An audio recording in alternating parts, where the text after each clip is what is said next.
On the outskirts of Manchester, there was a boy named Daniel. Every day, he sat on a cold stone bench in an old train station. His coat was torn, his shoes had holes in the heels, and at night he only had an old newspaper to cover himself against the drafts.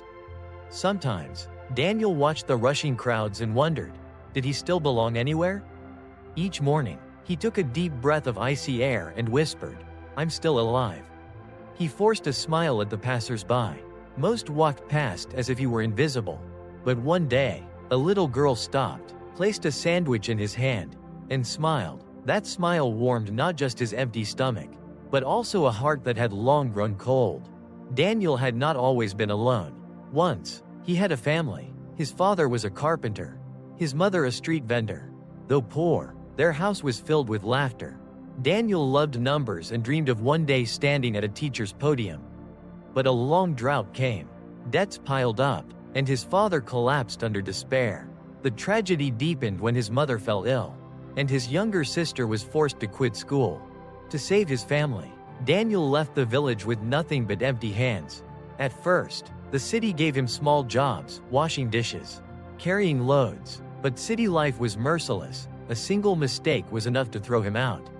When he was pushed onto the pavement, he realized the city had no place for the weak. Cold winter nights and gnawing hunger stripped away his pride until, at last, Daniel had to stretch out his hand and beg. Around him, the homeless fell one after another. Each time he saw a body left forgotten on the sidewalk, Daniel shuddered and told himself, "Don't give up. Maybe tomorrow will be different." And then, that tomorrow arrived. One early morning, a middle-aged woman stopped, handed him a warm bottle of water, and asked, "What's your name?" "Daniel," he whispered. The woman's name was Anna, who worked for a small charity. Unlike others, she didn't just give food and leave. She listened. She let Daniel pour out his pain, his father's death, his mother's illness, his fall into begging. Anna didn't judge. She simply said, "Do you want to try again?" From the beginning, Daniel's nod became the turning point.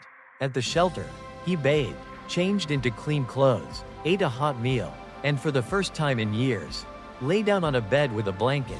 That night, he cried, not out of sadness, but because he realized, kindness can help a person find themselves again. Soon after, Anna introduced Daniel to work at a small cafe. He started by wiping tables and washing cups. The pay was little, but it restored his dignity. For the first time in years, he earned money with his own hands. Not through begging, he saved every coin, hiding them in a wooden box under his pillow. One evening, Anna returned, her eyes moist. "Daniel, we found your mother and sister. They are still alive, living in a village nearby." His hands trembled, his heart pounded like a drum. That Sunday, dressed in his cleanest shirt, he went back to the village with Anna. The moment he saw his mother, Daniel burst into tears, clinging to her like a lost child who had finally found home.